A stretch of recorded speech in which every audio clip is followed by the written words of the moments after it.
Hello, everyone, and welcome to Deep Minutes, the channel where we explore the ideas of the great thinkers in bite-sized videos. Today, we are going to talk about Aristotle, one of the most influential philosophers of all time, and his views on happiness, virtue, and friendship. Aristotle was born in 384 BC in northern Greece and studied under Plato in Athens.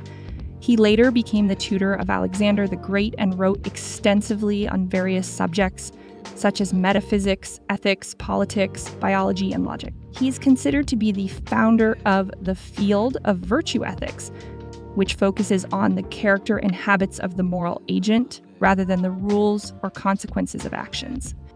Aristotle's main work on ethics is called the Nicomachean Ethics, named after his son Nicomachus, who edited the book. In this work, Aristotle tries to answer the question, what is the good life for human beings? What does happiness mean? And how can we achieve it?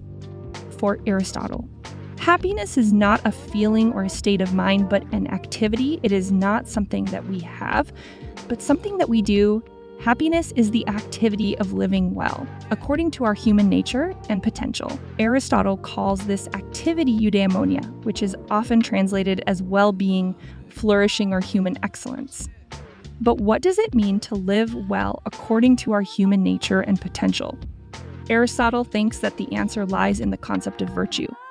Virtue is the excellence of a thing, the quality that makes it perform its function well. For example, the virtue of a knife is to cut well.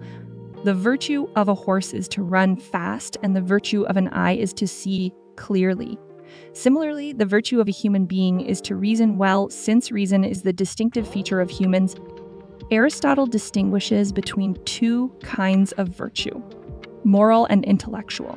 Moral virtues are the qualities of character that enable us to act well in practical situations, such as courage, justice, generosity, and self-control. Intellectual virtues are the qualities of mind that enable us to think well in theoretical matters, such as wisdom, understanding, and insight.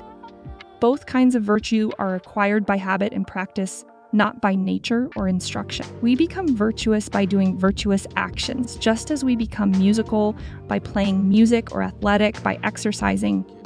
Aristotle argues that the best way to cultivate virtue is to follow the golden mean, which is the middle point between two extremes of excess and deficiency. For example, the golden mean of courage is the middle point between rashness and cowardice.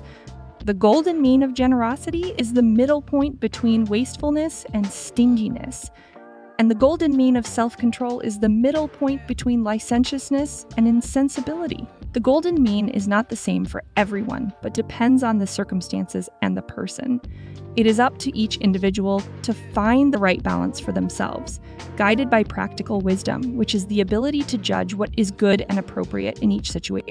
Aristotle believes that by practicing virtue, we can achieve happiness, which is the highest and most desirable good for human beings. Happiness is not something that we can get from external sources, such as money, fame, pleasure, or power, but something that we can only get from ourselves, by living according to our true nature and fulfilling our potential. Happiness is not a temporary or superficial state, but a lasting and deep condition that can only be attained by a lifetime of virtuous activity. However, Aristotle also recognizes that happiness is not something that we can achieve alone, but something that we need to share with others. He devotes 2 books of the Nicomachean Ethics to the topic of friendship, which he considers to be one of the greatest and most necessary goods in life. He writes, "We consider a friend to be one of the greatest of all good things, and friendlessness and solitude a very terrible thing, because the whole of life and voluntary interactions are with loved ones." Aristotle defines friendship as a mutual and voluntary relationship of goodwill and affection based on some kind of similarity or commonality between the parties. He distinguishes between 3 types of friendship according to the motive or basis of the relationship: friendship of utility, friendship of pleasure, and friendship of virtue. Friendship of utility is the kind of friendship that is based on mutual benefit, such as business partners, colleagues, or acquaintances. Friendship of pleasure is the kind of friendship that is based on mutual enjoyment, such as lovers, companions, or hobbyists. Friendship of virtue is the kind of friendship that is based on mutual admiration, respect, and appreciation, such as true friends, soulmates, or role models.